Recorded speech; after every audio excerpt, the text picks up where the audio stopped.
시신의 근육은 활처럼 뒤로 젖혀진 채 굳어 있었다. 입가에는 검붉은 피가 말라붙어 있었다. 역병으로 죽은 사람에게서는 볼 수 없는 모습이었다. 1670년 현종 11년, 한반도 인구의 5분의 1, 100만 명이 사라진 해였다. 충청도의 한 마을, 초가집 안에서 일가족 4명이 한날 한시에 이 모습으로 발견되었다. 마을 사람들은 흑사병이라 불렀다. 쑥불을 피우고 관아에 신고했다. 관아는 역병 확산을 막겠다며 마을을 폐쇄하고 시신을 서둘러 불태우려 했다. 오작은 서둘러 불타기 직전에 시신 곁에 앉았다. 무원록의 법식에 따라 은비녀를 시신의 입안에 밀어 넣었다. 은은 비상 같은 광물성 독과 만나면 검게 변한다.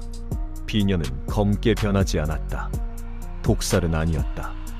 그렇다면 이 뒤틀린 근육과 검붉은 피는 무엇을 뜻하는가? 오작은 시선을 부뚜막으로 옮겼다. 끓이다만 솥이 그대로 남아있었다.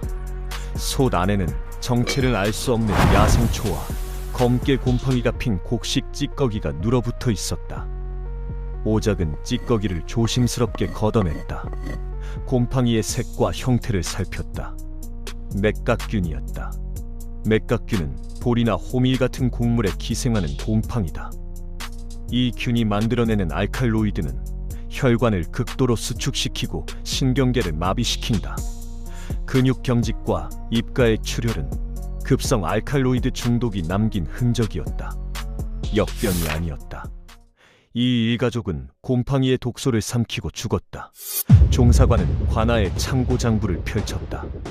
나라에서 내려보낸 구힐미의 입출 기록이었다. 장부의 숫자는 매끄러웠다. 너무 매끄러웠다. 종사관은 장부만으로는 확신할 수 없었다. 직접 창고로 향했다. 문을 열자 곡식 가마니가 줄지어 쌓여 있어야 할 자리는 절반도 채워지지 않았다. 남은 곡식마저 손으로 헤집어 보니 흙과 벌레 먹은 껍질이 절반이었다. 장부의 숫자와 창고의 실제 곡식은 서로 다른 이야기를 하고 있었다. 그렇다면 사라진 곡식은 어디로 갔는가? 종사관은 마을 이웃들을 불러 신문했다. 구힐미를 마지막으로 받은 게 언제인가? 석 달 전입니다. 그나마도 흙과 벌레 먹은 껍질이 절반이었습니다. 대답은 한결같았다. 종사관은 현지 관리와 포호들의 사과를 빚었다. 백성에게 가야 할 구힐미가 창고가 아닌 개인의 곳간에 쌓여 있었다. 관리는 모르는 일이라며 잡아댔다. 그러나 추궁 끝에 창고지기가 먼저 입을 열었다. 나으리께서 매달 곡식 일부를 사가로 옮기라 명하셨습니다. 종사관은 창고지기의 진술과 사가에서 나온 곡식의 양을 대조했다. 숫자가 맞아떨어졌다. 더는 변명할 수 없을 것이다. 관리는 결국 고개를 떨구었다. 그것으로 관아의 죄는 밝혀졌다. 그러나 이 자백만으로는 부족했다. 빼돌려진 곡식이 이 가족에게 닿지 못했다는 것, 그 단절이 무엇을 불러왔는지 되짚어야 했다. 굶주린 일가족은 몇 달째 구힐미를 받지 못한 이들 중 하나였다.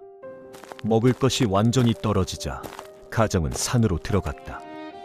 눈에 보이는 풀과 곰팡이 핀 곡식을 긁어 모아 집으로 가져왔다.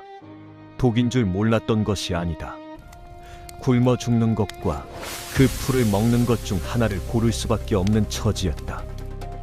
관아는 이 사실이 드러나면 자신들의 횡령이 드러난다는 것을 알고 있었다. 그래서 역병이라는 이름을 씌웠다. 시신을 태워 증거를 없애려 한 것도 그 때문이었다. 그러나 왜 이 가족은 죽음의 위험을 무릅쓰면서까지 그 풀을 끓여 먹었는가? 극한의 기아 상태에 놓이면 인간의 이성은 정상적으로 작동하지 않습니다. 뇌는 에너지가 부족해지면 위험을 판단하는 기능부터 낮춥니다.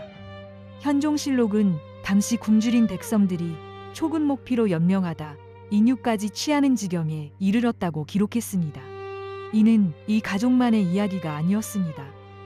현대에는 보호자를 잃은 반려동물이 하루 만에 시신에 입을 대는 사례도 법의학 기록에 남아 있습니다. 충성심을 앞세운 통념과 달리 생존 본능은 애착보다 먼저 작동했습니다. 이 일가족이 맹독성 곰팡이를 끓여 먹은 것은 죽음을 각오한 선택이 아니었습니다. 살아남기 위한 마지막 선택이었을 뿐, 단지 그 대가가 죽음이었다는 것이었습니다. 권력은 이 죽음의 원인을 하늘과 역병으로 돌렸습니다. 그러나 시신의 위장에 남은 독초의 흔적은 국가의 무능과 부패가 백성을 어디까지 몰아넣을 수 있는지 증언합니다. 기록되지 않고 묻힌 비극은 다른 이름으로 반복됩니다.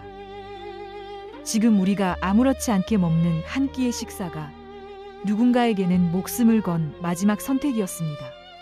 당신이라면 굶주린 이 가족과 같은 처지에서 다른 선택을 할 수 있었겠습니까? 당신의 생각을 댓글에 남겨주십시오.